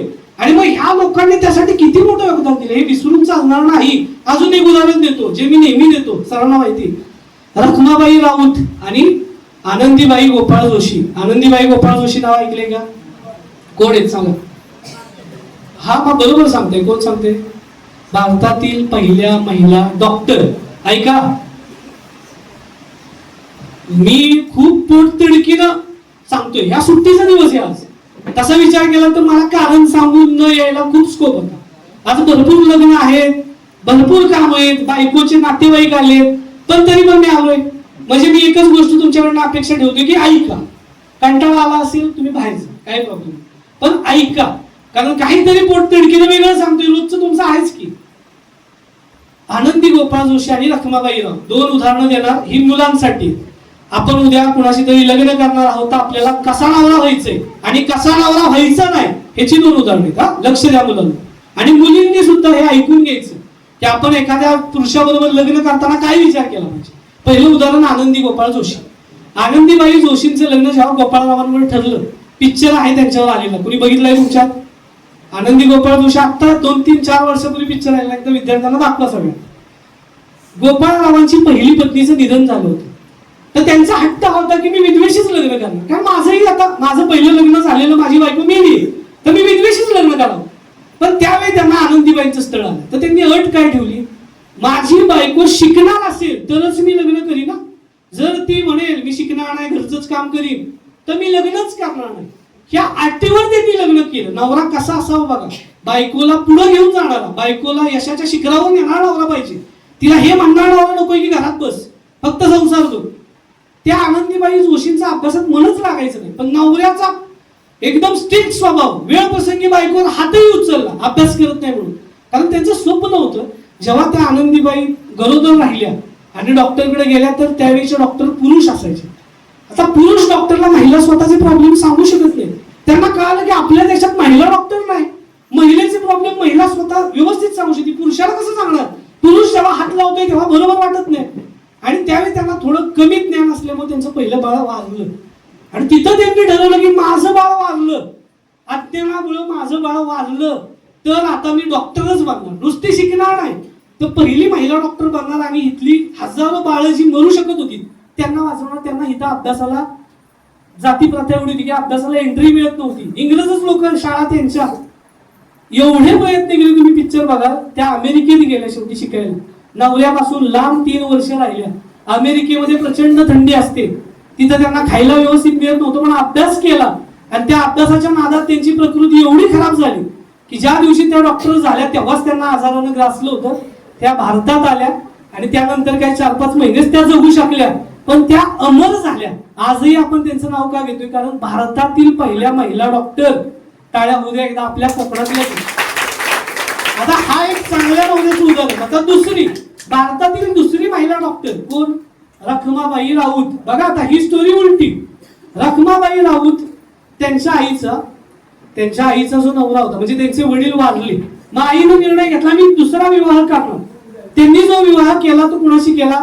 तर डॉक्टरशी केला. एक डॉक्टर होता त्याच्याशी विवाह केला. तो डॉक्टरही चांगल्या विचारांचा. त्यानं ठरवलं मी माझ्या मुलीला डॉक्टर बनवणार. पहिलं 8-9 वर्ष तिचं शिक्षण छान चालू होतं. तेव्हा समाजातले आपले लोक संस्कृती घेऊन येणारे की अरे लग्न लावा आता मुलीचं, 9 वर्षाची झाली मुलगी, तिचं लग्न लावलं पाहिजे. यांची इच्छा नाहीये, वडिलांची इच्छा काय, मला शिकवायचे, पण समाज काय म्हणतोय, नाही तिचं पहिलं लग्न लावा मग तिला शिकवा. म्हणून समाजाच्या प्रेशर मध्ये त्यांनी एका नात्यातल्याच व्यक्तीबरोबर लग्न लावलं. तेव्हा रखमाबाईंचं वय होतं 9 वर्ष आणि नवऱ्याचं वय होतं 21 वर्ष. त्यांना काय माहित की नवरा माझा कसा आहे. लग्न झालं, त्या शिकत होत्या. त्या शिकत असताना जेव्हा त्या 13-14 वर्षाच्या झाल्या, वयात आल्या, तेव्हा सासरवरून निरोप आला की आता तिला पाठवा, आता संसाराला पाठवा, शिक्षण बस झालं. रखमाबाई म्हटल्या मला शिकायचंय, माझा अभ्यासात मन लागते ना. आता हा नवरा बर 13-14 वर्षाच्या त्या, ठीक आहे असं काय केवढा इश्यू. 13-14 वर्षाच्या त्यांनी जेव्हा नवरा बघितला, नीट ऐका बोलीन, त्यांनी जेव्हा नवरा बघितला तेव्हा त्यांना कळलं हा व्यसनी, हा दारू पितोय, ह्याला ठीक आहे राहू द्या, माझ्याकडे लक्ष द्या, काही फरक पडत नाही. तो व्यसनी आहे, त्याला दारूचं व्यसन आहे, तो भरपूर व्यसन करतोय, त्याला आजारांनी ग्रासलंय, तो काम करत नाही, आणि अशा व्यक्तीबरोबर मी संसार करावाच का? त्यांनी निर्णय घेतला मी नाही जाणार. सगळा समाज त्यांच्यावर दबाव टाकायला लागला, नाही लग्न झाले तुला जावंच लागेल. त्या म्हणल्या मी जाणारच नाही. आणि वडील सोबत होत्या. वडील कसा असावा, वडील मुली सोबत होते. तुझी नाही इच्छा, नको जाऊ. मग काय करायचं? समाज दबाव आणायला लागला. कोर्टात गेली केस की लग्न झाले पण मुलगी संसार करायला येईल का, तर तिला शिकायचं आणि हा नवरा तिला मान्य नाही. कोर्टात केस चालली. पूर्ण देशात ती एक केस फेमस झाली की पहिली एक पोरगी 13 वर्षाची कोर्टात आली की मला ही लग्न मान्य नाही, मला डिवोर्स पाहिजे. आणि कोर्टात ती केस चालली. त्यांना ऑप्शन दिला, एक तर 6 महिने जेलमध्ये जा किंवा संसार करा. त्या म्हणल्या मी 6 महिन्याची जेल आयुष्यभराच्या जेलपेक्षा मला सोपी. आणि त्या 6 महिने जेलमध्ये गेल्या लग्न नाही करायचं म्हणून, आणि त्यांचा घटस्फोट झाला. आणि मग शिकून त्या भारतातल्या दुसऱ्या महिला डॉक्टर त्यांच्यासाठी टाळ्या होत्या. एका ठिकाणी नवरा असा होता की जो बायकोला पुढपर्यंत न्यायला प्रेरित करत होता, आणि दुसरा नवरा असा होता ज्याला वाटत होते तिने फक्त संसार करावा. आम्हाला कसा नवरा हवा किंवा आम्ही कसे नवरे असलो पाहिजे हे ह्याच्यातून मला तुम्हाला सांगायचं होतं. माझा उद्देश हा होता की हे शिक्षण जे आपल्याला फुकट मिळाले आता, काय आपल्याला वेगळा खर्च नाहीये, शिक्षक आहेत, शाळा आहे, भरपूर साऱ्या आपल्याला गोष्टी मिळत आहेत, पण आम्ही शिकतोय का? आम्हाला कशाची कमी आहे? जर ह्यांच्यासारखा संघर्ष आमच्या वाट्याला आला नाही तर मग आमच्यात जिद्द असेल तर आम्ही काही करू शकतो. एक शेवटचं उदाहरण सांगतो. माझाच मित्र आहे, उपजिल्हाधिकारी आहे, आता डेप्युटी कलेक्टर यवतमाळमध्ये सर्व करतोय. त्याचं नाव आहे गंगाधर भोवाळे. आता हे झाल्यानंतर युट्यूब येतं सगळ्यांना वापरायला, युट्यूब बघतच असेल तुम्ही सगळेजण, त्याचं नाव सर्च करा गंगाधर भोवाळे. त्याचा एक इंटरव्ह्यू आहे, तो बघा. हे सगळ्यांनीच ऐका की काय असतं. तो सुद्धा अशा कुटुंबात जन्माला आला, सोलापूरचा. तो त्याचे आई वडील मजूर, वडील मानसिक रुग्ण, आई वडील दोघेही कामावर कुठेतरी रोज जाणे आणि पोरांची पोटं भरणे. 3 मुलं 2 मुली, हा सगळ्यात छोटा. आपण जी रस्त्यावर झोपणारी कुटुंब बघतो ना, रस्त्यावरच जन्म झाला. सुरुवातीची 6, 7, 8 वर्ष रस्त्यावर झोपायचा रोज. कुठं मिळेल तिथं झोपडी टाकायची आणि तिथं झोपायचं. पण अभ्यासाची आवड तिथल्याच प्राथमिक शाळेत त्याला पाठवायची, अभ्यासाची आवड, जाईल तिथं पुस्तक घेऊन सोबत. 10वीला त्याला 80% पडले, म्हणून त्यानं कॉमर्सला ऍडमिशन घेतलं. 11वी 12वी कॉमर्स झाली. मग त्याच्या लक्षात आलं की आता कॉमर्स मधनं काय खूप वेगळं आपल्याला करता येणार नाही, आपण MPSC UPSC करू. 3 वर्ष खूप अभ्यास केला आणि कोरोना आला. नीट ऐका, तो माझ्यापेक्षा खूप लहान आहे. तो आणि मी रूममेट होतो ट्रेनिंगला. तो माझ्या रूम मध्ये होता, म्हणून माझी त्याची आता आम्ही भावाभावासारखी. पण मी त्याचा संघर्ष सगळीकडे सांगतो. माझं काहीच नाही, मी चांगल्या घरात जन्माला आलो, आई वडील चांगले मिळाले, कधी पैशाची कमी नव्हती, मला हवी ती पुस्तकं मिळाली, कधी 1 रुपयाचे टेन्शन नव्हतं. त्याच्या विरुद्ध आई वडील कामावर, बहिणी वीटभट्टीवर, भाव कुठं रोजावर, आणि हे पोरगा अभ्यास करते. 15वी झाली, BCom झाला, MPSC करायची होती, कोरोना आला. बघा आपला समाज किती वाईट आहे. मी तुम्हाला का परत परत हे सांगतो, असे वागू नका कुणी. कोरोनामध्ये ते पोरग भाड्याच्या घरात राहत होतं, साहजिक आहे ना, रस्त्यावर राहत होती. आता जरा परिस्थिती सुधारली, भाड्याच्या घरात राहिलेली पुण्यात. बाल्कनीत यायचा अभ्यासाला की समोरच्या घरातले बिल्डिंग वाले तक्रार करायचे, हा बाल्कनीत बसतोय, आमची मुली बिली बाहेर असतात, यानं बाल्कनीत बसायचं नाही अभ्यासाला. तिथनं त्याचा अभ्यास बंद केला. तो टेरेसवर बसायला लागला. त्या बिल्डिंग मध्ये लोक म्हणाले, अरे आम्ही वर चाला येतो, कोविड आहे, आणि हा इथं भाडेकरू वर बसतो अभ्यास करत. तिथूनही त्याचा अभ्यास बंद केला. एका खोलीत 9 लोक राहायचे, कसा अभ्यास होईल? त्यानं ठरवलं आता दुसरी जागा शोधायची अभ्यासाला. त्याला कळलं 3 किलोमीटर लांब डोंगरावर एक बुद्ध विहार आहे, जिथं बुद्धांची मूर्ती आहे, आणि तिथे छान आपलं मंदिरासारखं करून ठेवलंय, बेंच वगैरे आहेत बसायला, आणि शांतता आहे. रोज सकाळी 6ला उठून 3 किलोमीटर चालत जायचा, डोंगर चढायचा, वर त्या बुद्ध विहारात अभ्यासाला बसायचा. 1 वर्ष असा अभ्यास केला आणि महाराष्ट्रात तो दलित कॅटेगरीत पहिला आला. पहिला सेल्स टॅक्स, बघा 3 पोस्ट मिळवल्या त्यानं. पहिला सेल्स टॅक्स इन्स्पेक्टर झाला, नॉन गॅझेटेड पोस्ट. नंतर माझ्या बरोबर GST कमिशनर झाला, आणि माझ्या नंतरच्या रिझल्ट मध्ये महाराष्ट्रात कॅटेगरीत पहिला येऊन आता डेप्युटी कलेक्टर. अख्ख्या कुटुंबाचं 18 विश्व दारिद्र्य त्या मुलानं संपवलं. आणि अशा लोकांना मी एक पदवी दिलेली, अशा लोकांना मी युगपुरुष म्हणतो. कुटुंबात एक युगपुरुष येतो, त्याच्यासाठी टाळ्या होऊ द्या. कारण आपल्या कुटुंबात एक युगपुरुष येतो जो कुटुंबाचं रूपच बदलवून जातो. 18 विश्व दारिद्र्य संपवतो, येणाऱ्या पिढ्या त्या युगपुरुषाच्या उपकारावर जगतात पुढे. माझ्या कुटुंबात माझे आजोबा ते युगपुरुष होते, ज्यांनी कुटुंबाची परिस्थिती. मी नाही, मी कोणीच नाही, माझ्याकडे सगळं होतं. पण माझ्या मित्राचं उदाहरण मी ह्यासाठी देतो की अरे बघा ना तुम्ही, ज्याला करायचंय ना तो करणार आहे, ज्याला नाही करायचं त्याकडे 100 करते. अरुणिमा सिन्हा ऐकले ना? ऐकले का? मी गोष्टी बऱ्याच सांगतोय पण असू दे. अरुणिमा सिन्हा ऐकले ना? अरुणिमा सिन्हा कोण? शेवटची गोष्ट, आणि मी थांबेन, कारण मी असा काही दिवसभर बोलेन, सांगण्यासारखं भरपूर आहे, पण बायको तिकडं मग कारण साहजिक नातेवाईक आता वेळेश्वर किती वेळ बघणार, तेच मंदिर तिथं जायला पाहिजे. शेवटची गोष्ट, अरुणिमा सिन्हा एक 2011 सालचा किस्सा आहे, नीट ऐका. व्हॉलीबॉलच्या प्लेयर, खेळामध्ये खूप रस, नॅशनल लेवलला व्हॉलीबॉल खेळायच्या. ट्रेन मधनं व्हॉलीबॉलचा गेम आटपून ट्रेन मधनं निघाल्या होत्या. जंगलचा डब्यात प्रचंड गर्दी, आणि गळ्यामध्ये सोन्याची चैन. सोन्याची चैन बघून 4 ते 5 चोर त्या ट्रेनच्या डब्यात होते, ज्यांची नजर कशावर पडली? त्या सोन्याच्या चैनीवर पडली. त्यांना कळालं ही एकटी पोरगी, आपण तिची गाडीतली चेन काढली तरी लोक काय कोण मदतीला येतात, आपण बघतोच. लोकांच्या समोर खून होतात, कुणी मध्ये पडत नाही. आपण सगळे गेंड्याच्या कातडीचे आहोत. आपल्या आजूबाजूला अन्याय झालेला असला तरी आपण होता, आपल्याला काय करायचं? तर तसं त्यांनी तिच्या गळ्यातली चेन काढायला हात टाकला, पण ती प्लेयर ना फिट आहे, ती आपल्यासारखी घाबरत नाही. तिनं विरोध केला त्यांना, आणि त्या विरोधात त्या झटापटीत त्यांना तिचा राग आला, त्यांनी तिला ट्रेन मधनं दिली ढकलून. आता चालू ट्रेन मधनं ती पोरगी धडकली अशी की बाजूच्या ट्रेनला धडकली आणि मध्ये पडली. आणि मध्ये पडल्यानंतर ती बेशुद्ध झाली. तिला वाटलं माझं आयुष्य संपलं, कारण ट्रेनच्या अपघातात वाचणं शक्य नाही ना. जेव्हा तिला जाग आली, ती उठली. पाणी तुमच्यापेक्षा मी बोलते, बरोबर? मी पाणी पिलं नाही, तुम्हाला जगा वेगळी तहान लागली. ही स्टोरी महत्वाची आहे, शेवट आहे, त्यानंतर पाहिजे एवढं पाणी प्या. जेव्हा ती उठली, तिनं बघितलं एक पाय पूर्ण तुटलाय, पूर्ण ट्रेन गेल्याने एक पाय तुटलाय, दुसऱ्या पायाची हाडं अशी बाहेर लटकत आहेत, दोन्ही पाय तुटलेत, मणक्यात पण काहीतरी लागल्यासारखं वाटतंय, पूर्ण बॉडी बधीर झाली, चालता येणं शक्यच नाही. उठली, परत झोपली. 7 तास रेल्वेच्या ट्रॅकवर तशीच होती. आजूबाजूने 49 ट्रेन गेल्या. ती फक्त देवाला मागत होती की मला मृत्यू दे, कारण हे मला आता सहन होत नाही. बघा ना, पाय तुटलं. मग थोड्या वेळानं जे रेल्वे पोलीसवाले असतात बघायला, फेऱ्या मारायला, त्यांनी बघितलं की कोणतरी, त्यांनाही बघितलं वाटलं मी 100% ना, तुटलाय पाय, तुटलाय सगळं. त्यांनी बघितलं तर तिचा श्वास चालू होता, ती बेशुद्ध अवस्थेत होती. तिला हॉस्पिटलला आणलं. डॉक्टर म्हणले मिरॅकल आहे, एवढ्या केसेस आम्ही बघितल्या, पण ह्या पोरीची विल पॉवर, जिद्द आहे म्हणून ही जिवंत आहे. इतकं रक्त वाहून गेलंय, खूप हिला यातना होत असतील. बघा परिस्थिती काय. ते म्हणले हिचा पाय लगेच कट करायला पाहिजे, हा पाय कट केला तरच ही वाचेल. पण आपल्याकडे भूल द्यायला औषधच संपले. बघा ते ऐकते कानानं, त्याने भूल द्यायचं औषध संपले, ते आता आणायला लागेल का, आता पाय कट केल्याशिवाय होणार नाही. ती काय म्हणते, अरे मी एवढं वेदना एवढ्या सहन केल्यात की आता काही मला वाटत नाही, तो पाय तसाच कट कर, भुलीची गरज नाही, कारण मी आता 7 तास सहन करते. त्या पद्धतीनं तिचं पाय कट केला. आणि जेव्हा ती शुद्धीत परत आली, एका पायाला रॉड लावलेले, एक पाय कट झालेलं, तेव्हा तिने ठरवलं की आता जर देवानं एवढ्या प्रतिकूल परिस्थितीतनं मला परत जीवन दिलंय ना, तर मी माउंट एव्हरेस्ट चढणार.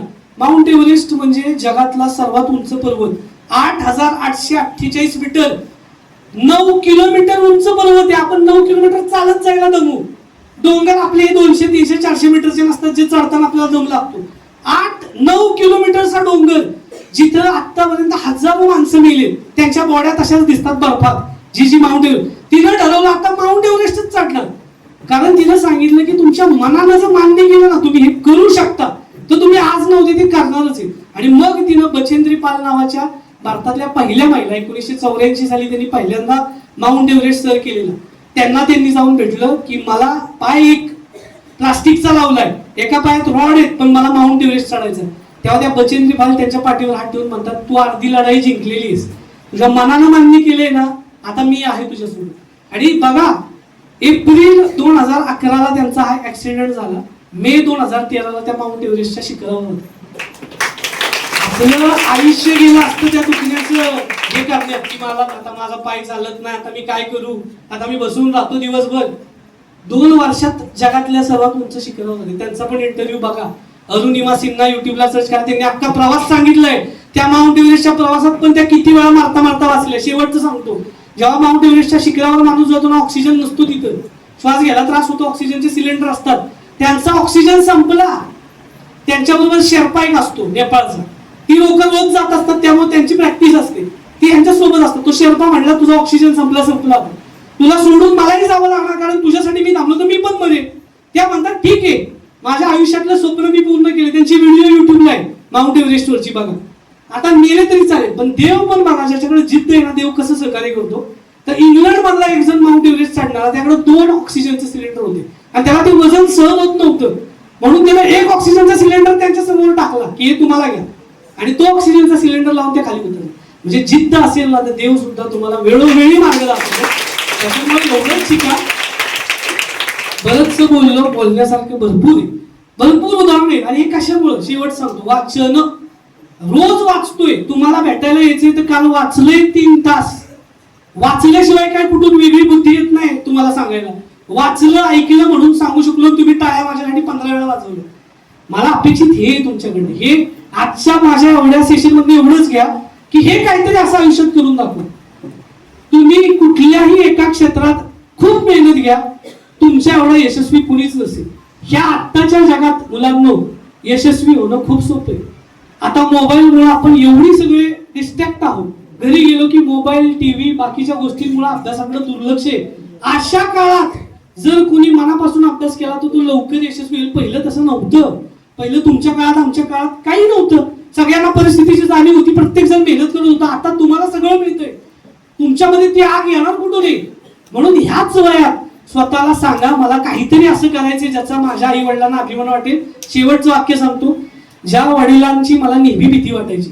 माझे वडील स्ट्रिक्ट स्वभावाचे व्यापारी आहेत. माझे वडील, आमचं कापडाचं दुकान आहे पाचगणीला. माझी आणि वडिलांची भीतीदायक संबंध, भीती वाटायची वडिलांची. लहान वयात थोडं हाणलेलं आम्हाला ते होतच. तर त्या वडिलांना कधीच रडताना बघितलं नव्हतं, कधीच. माझे वडील म्हणजे एकदम कणखर व्यक्तिमत्व. ज्या दिवशी पहिला निकाल लागला ना, त्यावेळी लहान मुलासारखे रडत होते, आनंद अश्रू. आणि ते आनंद अश्रू माझ्यासाठी इतके बोलायचे आहेत ना की तेव्हा मला कळलं मी काहीतरी कमवलं. ह्याच्यासाठी टाळ्या होते की आपल्या आई वडिलांच्या डोळ्यात तो अभिमान की माझ्या मुलानं काहीतरी केलं, ते आई वडील दिवस रात्र तुमच्यासाठी कष्ट करतील रे, पण तुम्ही ते सार्थकी लावताय का? तुम्ही पुण्या मुंबईला अभ्यासाला जाताय तेव्हा तुमच्या डोक्यात ही भावना आहे का की मला माझ्या आई वडिलांना हा मान द्यायचा? मग तेव्हा मी ठरवलं की माझ्या वडिलांना माझ्या चांगल्या कार्यानं जर डोळ्यात आनंद असू येत असतील तर मी दिवस रात्र मेहनत करीन, पण त्यांना ते सुख नेहमी देईन. त्यामुळे ह्याच्यातून एवढंच सांगतो, भरपूर बोललो, बराच वेळ तुम्हाला बऱ्याचशा गोष्टी सांगितल्या, ह्याच्यातून काही ना काही घ्या आणि काहीतरी चांगलं मनाशी बाळगूनच इथून जा की मला करायचंय.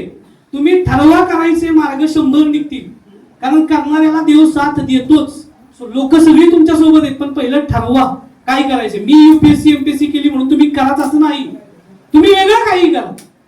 शिकलेलाच माणसानं खूप प्रगती केली असं काय नाही.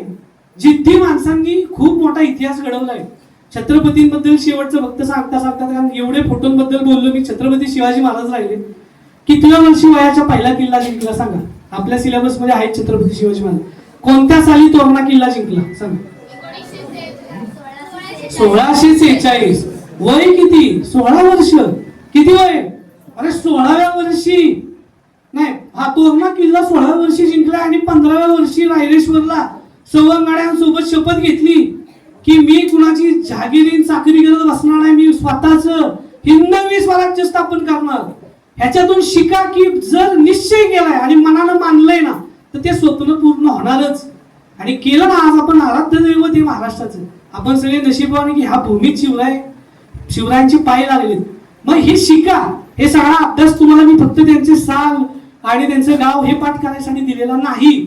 त्याच्यातून तुम्ही शिका की ह्या व्यक्तीच्या आयुष्यातला हा गुण मला घ्यायचा आहे, मग माझं आयुष्य नक्कीच चांगलं होईल. तेव्हा आता शेवट म्हणून मी बराच वेळ बोललो, तर आयोजकांचे मनापासून आभार मानेन, कौतुक करेन की तुम्ही एक स्वतःचं आयुष्य जगत असताना, स्वतःच्या आयुष्याची काळजी घेत असताना समाजाप्रती आपलं काहीतरी देणं आहे. बघा, ज्योतिबा फुले, हे पण शेवटचं वाक्य. ज्योतिबा फुले इतके श्रीमंत व्यक्ती होते, कुणाला माहित नसेल. ज्योतिबा फुलेंची एक कन्स्ट्रक्शन कंपनी होती. जर तुम्ही पुण्याला गेला, खडकवासला धरण आहे ना, खडकवासला धरण, त्याला सगळा दगड ज्योतिबा फुलेंच्या कंपनीनं पुरवले. कात्रजचा जो घाट आहे ना, कात्रजचा घाट, तो ज्योतिबा फुलेंच्या कंपनीनं बांधला. 1869 साली टाटा जे आता देशातले श्रीमंत व्यक्ती किंवा कुटुंब म्हटलं जातं, त्या टाटांच्या कुटुंबाचा वर्षाचं उत्पन्न 20,000 रुपये होतं. त्या वर्षी ज्योतिबा फुलेंच्या कंपनीचं वर्षाचं उत्पन्न 21,000 होतं. ह्याचा अर्थ ज्योतिबा फुले त्यावेळी भारतातले श्रीमंत व्यक्ती होते. पण त्या ज्योतिबा फुलेंनी सगळी संपत्ती समाजासाठी, लोकांच्या उद्धारासाठी घालवली. म्हणून त्यांचे फोटो आहेत. फोटो कुणाचाही लागत नाही. हे फोटो जे तुम्ही लावलेत, ह्यांनी काहीतरी तुमच्या गावाला दिलंय, काहीतरी स्वतःच स्वार्थ इश्यू बाजूला ठेवून केले, म्हणून त्यांना आपण पूछतोय. मग आपल्याकडनं एक तरी काम असं होऊ द्या ज्याच्यामुळे आपल्याला वाटेल आपलं जीवन सार्थकी लागलं. एवढं शेवट सांगतो. तुम्हाला शुभेच्छा देतो, चांगलं काम करताय. वेळोवेळी मी येत राहीन. गायकवाड सर, ह्या सर, सगळ्यांचे आभार मानेन की तुम्ही छान कार्यक्रम आयोजित केला. बोलण्यासारखं भरपूर आहे. बराच वेळ बोललोय मी, अर्धा पाऊण तास म्हणून तास होऊन गेलाय. पण मला वाटतंय तुम्हाला बोल झालं नसेल. झालं नाही ना? कंटाळा नाही ना आला? कारण मला विश्वास होता की मी मनापासून काहीतरी सांगतोय, तुम्हाला ते आवडेल. आणि हे कसं डेव्हलप झालं हे सगळं समजून घ्या आणि हिथं या. पुढच्या वेळी मी जेव्हा येईन तेव्हा तुमच्यातली मला ही भाषण करणारी जी तुम्ही होता, पुढच्या वेळी मला परत तुमचं भाषण ऐकायला आवडेल. पण कसं, जे तुमच्या मनाला वाटेल ते तुमच्या भाषेत. माझी भाषा काय खूप सोपी होती का? खूप सरळ पुस्तकी भाषा? अजिबात नाही. मला माझ्या मनाला जे वाटतंय ते मी सांगितलं तर तुम्हाला ते भावणार आहे. हे शिका. भाषण म्हणजे पाठांतर नाही. त्या विषयावर तुम्हाला काय भावलं ते बोलता आलं पाहिजे. त्यामुळे सगळ्यांना शुभेच्छा देईन, पालकांना शुभेच्छा देईन. एक चांगला उपक्रम आपण राबवलाय. गायकवाड सरांचं का कौतुक करेन तर पहिल्या दिवसापासून माझ्या ह्या योजनेत, त्यांच्यासाठी टाळ्या होत्या, माझ्या ह्या योजनेत माझ्यासोबत एका मोठ्या भावासारखे उभे आहेत. प्रत्येक गोष्टीमध्ये काही पेपरात बातम्या पण माझ्या विरोधात आल्या. मी एक चांगलं अभियान राबवत असताना काही लोकांनी विरोधात लिहिलं, पण त्यावेळी अशा ह्यांचा पहिला मला मेसेज होता, सर ह्या गोष्टींकडे दुर्लक्ष करा, आम्ही तुमच्या सोबत आहे. कारण तुम्ही काहीतरी करताय आमच्या मुलांसाठी, काहीतरी वेगळं. तर मला एवढंच म्हणायचं, आपण खूप करायचंय, फक्त तुमची साथ सोबत ठेवा.